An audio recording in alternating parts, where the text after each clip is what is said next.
تصحروا فإن في السحور برکۃ او کما قال علیہ الصلوۃ والسلام۔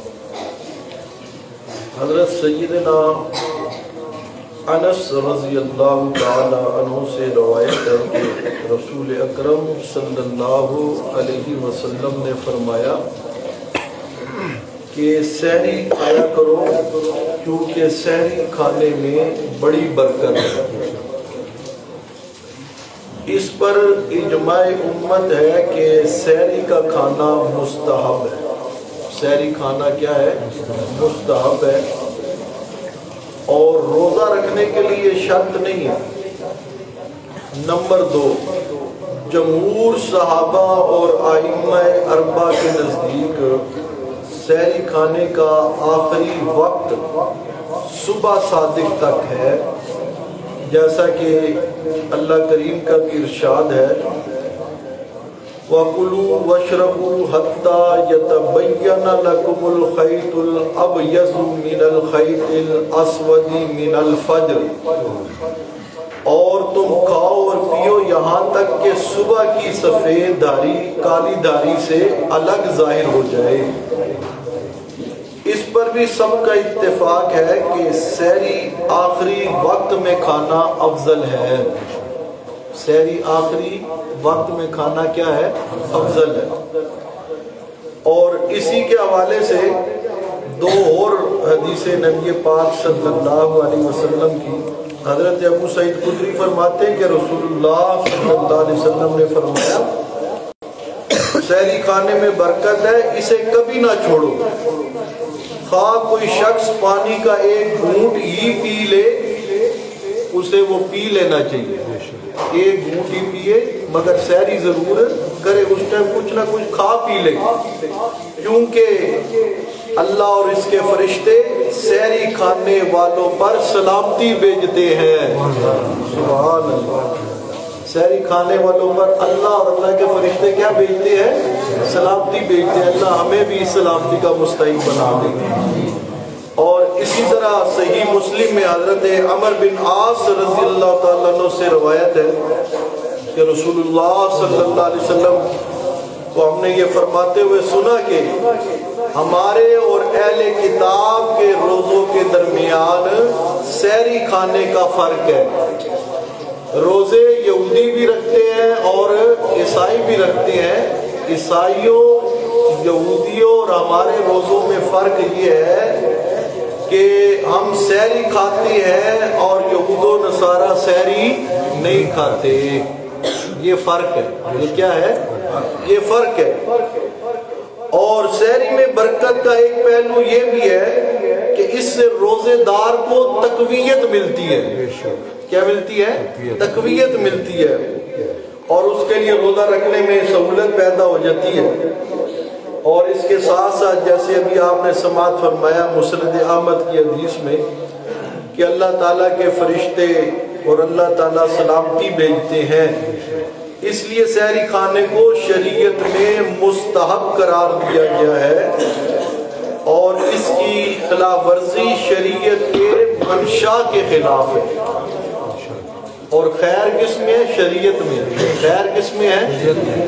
شریعت کے خلاف کوئی بھی کام ہوگا اس کے اندر خیر نہیں ہو سکتی، یاد رکھیے گا۔ کہیں نہ کہیں جا کے اس کا نتیجہ غلط نکلتا ہے جو کام خلاف شریعت ہوتا ہے۔ یہ بات ذہن میں بٹھا لیجئے، خیر جو ہے وہ نبی پاک کی شریعت کے اندر، وہ اللہ نے جو شریعت ہم پر نازل فرمائی اس کے اندر خیر ہے۔ خلاف شریعت میں شر ہی شر ہے۔ اور اگلی بات کہ روزہ کھولنے میں جلدی کرنی چاہیے۔ روزہ کھولنے میں جلدی کرنی چاہیے کہ نبی پاک صلی اللہ علیہ وسلم کا فرمان ہے کہ لا یزال الناس بخیر ما عجل الفطر، کہ لوگ جب تک افطاری کرنے میں جلدی کرتے رہیں گے وہ خیر اور بھلائی پر رہیں گے۔ جب تک افطاری کرنے میں کیا کرتے رہیں گے؟ جلدی کرتے رہیں گے۔ اس حدیث میں روزہ جلد افطار کرنے کی تاکید بیان کی گئی ہے، اس پر اجماع امت ہے کہ سورج ڈوبنے کے ساتھ ہی روزے کا وقت ختم ہو جاتا ہے۔ سورج ڈوبا تو اب آپ نے کیا کرنا ہے؟ روزہ کھول لینا۔ اس لیے جب یقین ہو جائے کہ سورج غروب ہو چکا تو روزہ افطار کر لینا چاہیے۔ روزہ جلدی افطار کرنے کے مستحب ہونے پر بھی امت کا اجماع ہے، امت کا اجماع ہے۔ اسی مضمون کے تحت ایک اور حدیث بھی ہے مسند احمد کی، فرمایا کہ امت مسلمہ اس وقت تک خیر اور بھلائی کی حالت میں رہے گی اور اس کے حالات اچھے رہیں گے جب تک وہ افطار کرنے میں جلدی اور سحری کھانے میں تاخیر کرے گی، سحری کھانے میں تاخیر کرے گی۔ اب اس کے اندر کہ سحری جو ہے وہ تاخیر سے، افطاری جلدی سے، اس کے اندر سہولت ہے روزے دار کے لیے۔ کیا ہے؟ سہولت ہے۔ آخری ٹائم میں جب سحری کرے گا اور جلدی ٹائم میں کیا کرے گا؟ افطاری کرے گا تو اس کی جو مشقت ہے وہ کم ہو جائے گی۔ کیا ہو جائے گی؟ کم ہو جائے گی۔ اور دوسری چیز یہ ہے کہ عیسائیوں اور یہودیوں میں روزہ دیر سے کھولنے کی بدعت پائی جاتی ہے۔ روزہ دیر سے کھولنے کی بدعت پائی جاتی ہے۔ تو اللہ پاک نے اور اللہ پاک کے پیارے پیغمبر صلی اللہ علیہ وسلم نے یہود و نصارہ کی پیروی سے اور ان کے ساتھ مشابہت سے کیا کیا ہے؟ منع کیا ہے۔ یہود اور نصارہ کے ساتھ کسی قسم کی بھی مشابہت نہیں ہونی چاہیے، نہیں ہونی چاہیے۔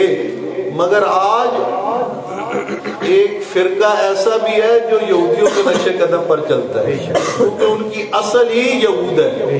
اصل ہی کیا ہے؟ یہود۔ نبی پاک کا حکم تو یہ ہے کہ سحری جو ہے وہ آخری ٹائم میں اور افطاری جو ہے وہ پہلے ٹائم میں جلدی، اور وہ جو ہے یہودیوں کی طرح سحری بھی جلدی بند کرتے ہیں اور روزہ بھی دیر سے کھولتے ہیں، روزہ بھی دیر سے کھولتے ہیں۔ تو اللہ کریم ہمیں نبی پاک صلی اللہ علیہ وسلم کے طریقوں پر عمل کرنے کی توفیق عطا فرمائے۔ ربنا